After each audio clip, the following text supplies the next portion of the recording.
Assalamualaikum warahmatullahi wabarakatuh. Perkenalkan, nama saya Muhammad Akram Serjuddin, mahasiswa Prodi D4 TLM Poltekkes Kemenkes Makassar, kelas RPL Parepare.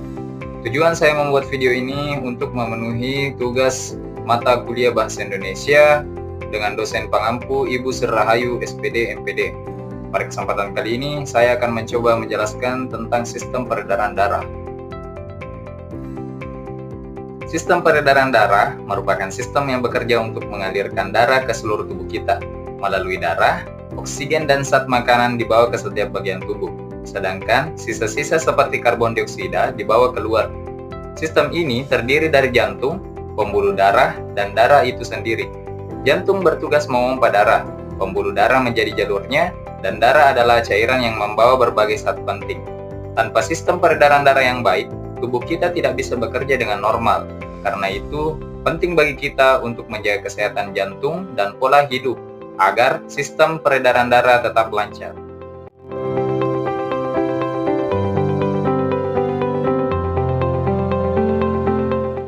Organ-organ sistem peredaran darah yang pertama adalah jantung. Jantung merupakan organ utama yang berfungsi sebagai pompa untuk mengalirkan darah ke seluruh tubuh. Terbagi menjadi 4 ruang, 2 serambi atau atrium, dan 2 bilik atau ventricle. Darah mengalir melalui jantung dalam siklus yang melibatkan kontraksi dan relaksasi otot jantung. Jantung memiliki 4 bagian, yaitu serambi atau atrium kanan dan kiri, kemudian bilik atau ventricle kanan dan kiri. Serambi kanan atau atrium kanan berfungsi untuk menerima darah kotor dari seluruh tubuh dan mengirimkannya ke bilik kanan. Kemudian, bilik kanan atau ventricle kanan berfungsi memompa darah ke paru-paru untuk menerima oksigen. Serambi kiri atau atrium kiri berfungsi menerima darah kaya oksigen dari paru-paru dan mengirimkannya ke bilik kiri. Kemudian, bilik kiri atau ventricle kiri berfungsi memompa darah bersih ke seluruh tubuh.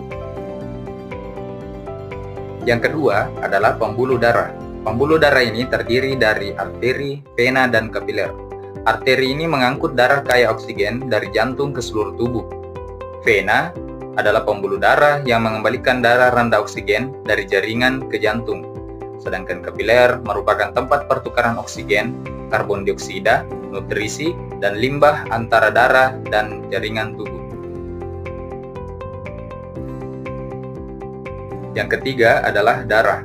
Komponen darah terdiri dari plasma darah, sel darah merah, sel darah putih, dan trombosit. Plasma darah adalah komponen cair yang mengandung air, protein, garam, dan mengangkut sel darah merah, sel darah putih, serta trombosit. Sel darah merah atau eritrosit merupakan komponen darah yang mengandung hemoglobin, berfungsi mengikat oksigen dan mengangkutnya ke seluruh tubuh. Sel darah putih atau leukosit merupakan komponen darah yang bertugas melindungi tubuh dari infeksi dan penyakit dengan melawan patogen seperti bakteri dan virus. Sedangkan trombosit membantu proses pembekuan darah ketika terjadi luka atau cedera, mencegah pendarahan berlebih.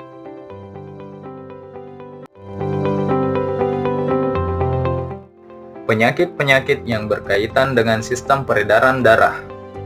Yang pertama adalah hipertensi. Hipertensi atau tekanan darah tinggi merupakan kondisi di mana tekanan darah berada di atas batas normal. Tekanan darah normal biasanya berada di kisaran 120/80.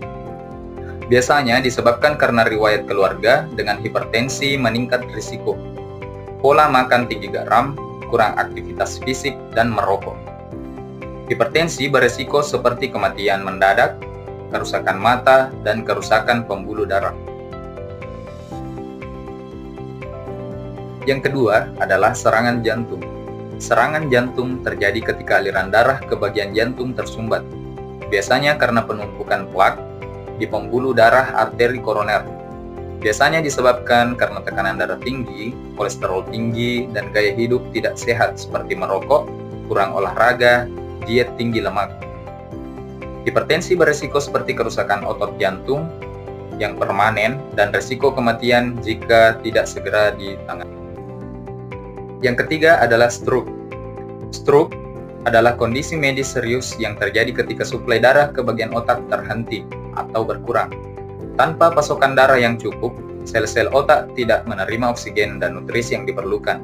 Stroke disebabkan oleh sumbatan gumpalan darah di pembuluh darah yang membawa darah ke otak atau oleh pecahnya pembuluh darah yang menyebabkan perdarahan ke jaringan otak. Risiko stroke yang meliputi kelumpuhan atau melemahnya pada satu sisi tubuh, gangguan bicara, dan kesulitan. Berikut merupakan upaya untuk menjaga kesehatan sistem peredaran darah. Yang pertama adalah rajin berolahraga. Aktivitas fisik seperti jogging, bersepeda, dan berenang menjaga kesehatan jantung dan aliran darah. Yang kedua, konsumsi makanan yang sehat. Makanan tinggi serat, rendah lemak jenuh, dan kaya vitamin, baik untuk kesehatan pembuluh darah. Yang ketiga, hindari merokok dan alkohol. Merokok dan konsumsi alkohol yang berlebih dapat merusak pembuluh darah dan meningkatkan risiko penyakit jantung. Yang keempat, kelola stres. Stres berlebih dapat meningkatkan tekanan darah. Jadi, penting melakukan relaksasi atau kegiatan menyenangkan. Yang kelima adalah rutin memeriksa kesehatan. Cek tekanan darah dan kadar kolesterol secara berkala. Nah, itulah tadi penjelasan singkat tentang sistem peredaran darah. Dari penjelasan tadi, kita tahu bahwa sistem ini sangat penting karena berfungsi mengalirkan oksigen dan zat gizi ke seluruh tubuh, serta membantu membuang sisa-sisa metabolisme. Jadi, mari kita jaga kesehatan sistem peredaran darah dengan cara rajin berolahraga, makan makanan bergizi, dan menghindari rokok serta stres. Dengan begitu, jantung dan pembuluh darah kita akan tetap sehat dan tubuh kita bisa bekerja dengan baik. Terima kasih sudah menonton. Jangan lupa jaga kesehatan.